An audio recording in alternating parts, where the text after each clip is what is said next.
Ladies and gentlemen, welcome back to C-3 Discs. What the heck? What discs? 7-3 contains so much material regarding finding volumes of solids that I made a decision to break 7-3 into 3 separate glue-ins. And you may be either sad or happy to know 7-3 is the last section we will look at. So 3 glue-ins of 7-3. So obviously a beautiful day for math, and looking outside I see the sun peeking in. So further evidence of just the beautiful day.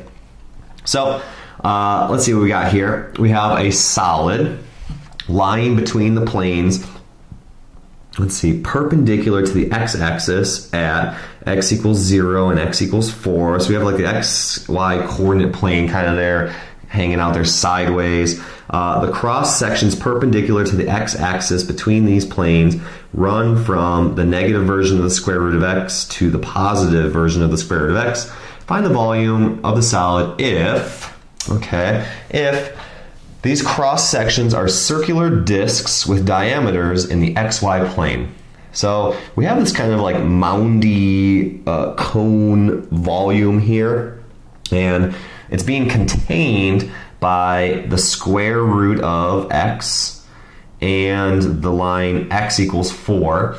And then it's a mound shape, and if we slice perpendicular to the x-axis using dx thin slices, so if I could pinch those slices, those circular slices, they would have thickness of dx. That would be the change in the x-axis. The change in the x-axis would determine the thickness of those slices. So dx slices. So you should notice that if we slice it, it's exactly a circle. And if we slice all the way from 0 to 4 on the x-axis, we have these like circular skins, these like really thin circles, and if we add those circular skins up, that would be the volume of the whole shape. Kind of like how if you had a stack of coins, those coins stack up to create the whole volume. So here we have a bunch of like circular skin, thin skin, circular, and they add up to make the mound. So what we want to do here is find an equation, find a formula for the area of each of those circular skins. So the area of a circle is pi r squared. This is number 1, pi r squared. And so therefore we see the radius, so we need to figure out how to like connect these circles to this xy coordinate plane. So the radius is right here, so that length is actually the y coordinate. That length is the y coordinate. If we extend that length, it would align to the y coordinate of the point along this curve, the square root of x. So the radius is the y coordinate. So therefore I can say area equals pi y squared. But again, we've been saying we're going to be taking dx slices, so the fact that this has a y here is no good. So I have to substitute for what y equals, and y equals, let's see, this is the square root of x. So that's being squared. So therefore, the area of each of those circular slices is pi x. Boom. Then we're going to take the integral from 0 to 4, and we're going to add together circular skins whose area is pi x and whose thickness is dx. So you'll notice that the hard part is getting the formula. The easy part here is doing the actual calculus. So therefore, we just do the antiderivative. So that's pi over 2 x squared plus c. And then we're going from 0 to 4. So that would equal pi over 2 4 squared plus c minus 0 plus c. So therefore, the volume of that shape would be pi, let's see, 4, 6, 16, 8 pi. And then units cubed. That's it. Problem number 1.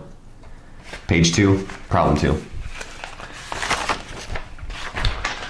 So these next 3 problems are going to be the exact same setup. We have, the exact same setup, so that's the square root of x on both the top and the bottom. What's changing though are the cross sections are going to be different shapes. So in this one, instead of circles, there's squares. So problem 2, same process though.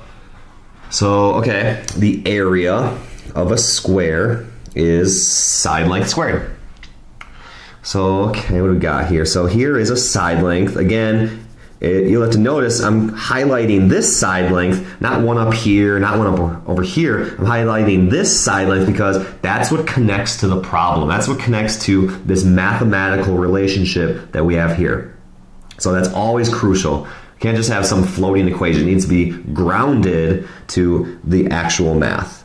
So let's see, this distance was y. When I extended back, that's the y coordinate. So therefore, this is just 2y. And again, we're doing dx slices. So the side length is 2y. So therefore, area is side length squared, but the side length is 2y. And then area is 4y squared, if I distribute through. But again, we're doing dx slices, so I need to get rid of the y. So 4y squared, but y is the square root of x. So therefore, the formula is just going to be 4x. That's the hard part. Now it's home. Now we're practically home free. So we're again going to do the integral from 0 to 4 of 4x dx. So let's see, x squared, that has to be a 2 plus c going from 0 to 4. And now fundamental theorem of calculus, 4 squared plus c minus 0. That's going to be all 0. I'm being super lazy here. And then let's see, 16 times 2. The volume is 32 units cubed. Oh, these are easy. It's kind of like a day off, huh? Next up, problem 3, page 3. Okay, so here I've taken away the drawing, so we have to try our hand at drawing these silly things. So the cross sections are squares. It's the same setup. Cross sections are squares with diagonals in the xy plane. So first I need to see what I'm talking about. So let's see, I need some sort of like sideways T here. And then the curve kind of looks like it's cape. And now this is the cross sections are squares with diagonals in the xy plane. So there's the diagonal in the xy plane. So that means the square rises up and below, and there's the cross section. It's not looking great, but we'll go with it. And then I'm going to draw another cross section. So diagonal and xy, draw a little fainter. There's another cross section. So if you just saw this in isolation, you'd be like, wow, it's a terrible picture. But here, next to the better ones, we can kind of see what we're talking about. We're going to slice, and we're going to, again, have dx slices. So the hard part is finding the area formula. So again, the area of a square is side length squared. But in this case, notice how the side lengths are up there away from the mathematical relationship of the square root of x and negative square root of x. So down here, the diagonal, we do know that's 2y from the previous problem. So, okay, we have the side lengths being s, and then the diagonal 2y, that's going to be a right angle. So, while our area formula is s squared, that's bad because those are away from the mathematical relationship of the curve. I do know a relationship between 2y and then these side lengths. Because notice this is a right triangle, so therefore s squared plus s squared equals 2y squared. So Pythagorean theorem. So let's see, what do we got here? That would be 2s squared equals 4y squared, which means I guess I can divide by 2, and s squared equals 2y squared. So then I can make that substitution. S squared is 2y squared. Okay. Oh, and then that's better, but I need this to be in terms of x because I'm doing dx slices, so area equals 2, and then y is the square root of x squared, and then that would just be 2x. Nice. Oh, this is great. Now we have our area formula. Now that's the hard part done.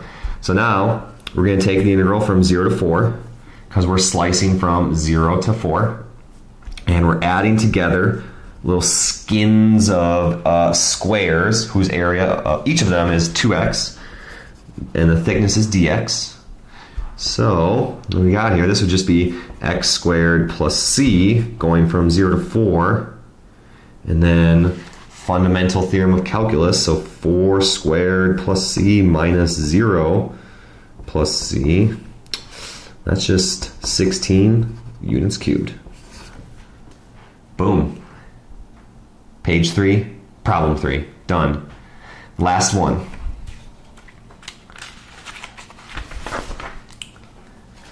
Problem 4, pretty much the exact same thing, but now the cross sections are equilateral triangles with bases in the xy plane. So again, I'm going to try my hand at drawing this picture. So I have like a sideways T with a cape on. Okay. And now, let's see, the cross sections are equilateral triangles. So there's the base of the triangle, and then the height of the triangle rises up. And then I'll draw another one. So, again, in isolation that looks really crappy, but compared to the better ones, we can kind of see what's actually happening here. It's a fancy looking opera house. But again, we need to find the area. So the area of the triangular slice is 1/2 base times height. Okay, but again, we need to connect it, we need to ground it to the mathematical relationship we have. So, okay, let's see, the base is 2y. And then, oh, so okay, the heights are also 2y, or the other sides are 2y. I'm going to pull one of those triangles out. I'm just going to scooch this up. So I'm going to pull one of those triangles off. So I know the base is 2y and all the sides are 2y because it's equilateral.